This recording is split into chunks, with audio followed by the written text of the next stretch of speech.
Eto nga pala yung dahilan mga idol kung bakit hindi muna nakakapag-vlog ang imong Kuya Mac. Dalawin ko muna yung anak ko bago tayo umalis. Bak ni nanay.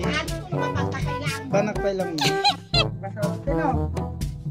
Ito, babad-babad na ka dito ano ko. Diyan pagsaksa kayo ka.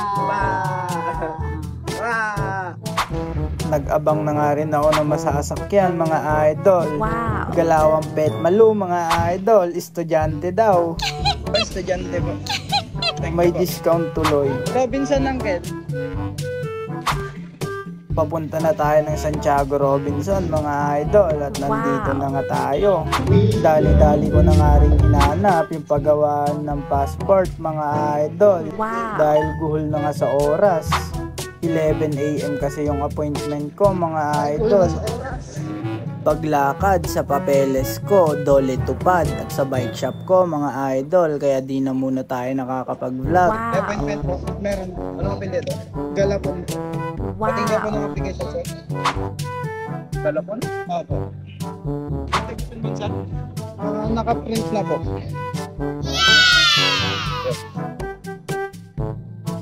Yan. Ibigay mo yun sa information right side. Ito sir, may iwan po dito. Hindi po, ikunin yung bulat tapos ibigay nyo po sa information. Bawal na mag-vlog sa loob po. Dahil nga bawal mga idol, kaya pinatay ko na rin yung camera ko. Pagkatapos nyan mga idol, dali-dali kong hinanap yung Jollibee dahil nga nagugutom na ako. Wow. Okay na yung appointment mga idol. Over there. Damit ako mati chicks nga maabayan tayo dito.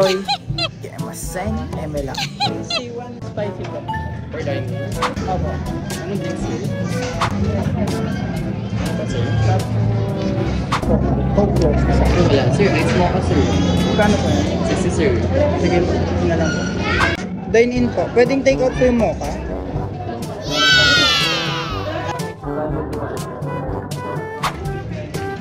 Tatabihan yung babae mga idol, eme lang. Kala ko ngayon din natin makukuha yung ano. Hindi tayo habol sa ano sa June 7. Kasi schedule natin pang June 10. Diba?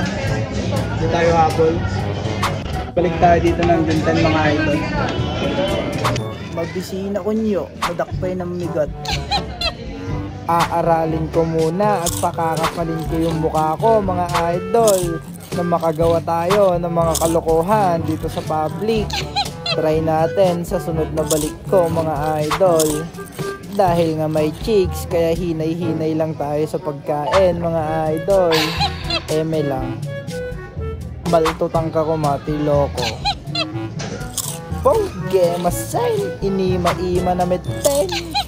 Namiss ko si Emma Mga boys lang nakakaalam nun. Emma lang malakas pag walang babae.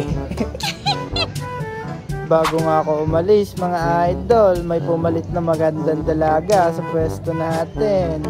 Emma lang. Yan nga mga idol, pauwi na tayo ng Quirino.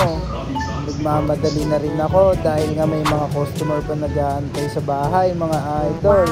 Para makatipid sa pamasahe, kailangan natin tumawid mga idol at dito tayo sa Asakay. Kung gaano kaswerte yung lakad natin mga idol, ganun din kamalas yung nangyari nung pauwi ako. Pero okay lang, at least okay na lahat. Wow! Hindi ko na masyado iisipin mga idol dahil babalikan ko na nga lang. Dito na tayo sa Nagbukel mga idol. Kasunod niyan, dito na sa junction ng Gundaway. Sinangkel! Sinangkel! Wow! Pagkarating ko mga idol, pinuntahan ko agad yung anak ko. Wow! Maraming salamat nga pala sa mga solid na supporters dyan mga idol. Papasalamat ako sa suporta nyo. Dumating na nga rin pala yung sticker natin mga idol. DM nyo lang ako kapag gusto nyo. Maraming salamat. Ingat kayo palagi mga idol. God bless you all.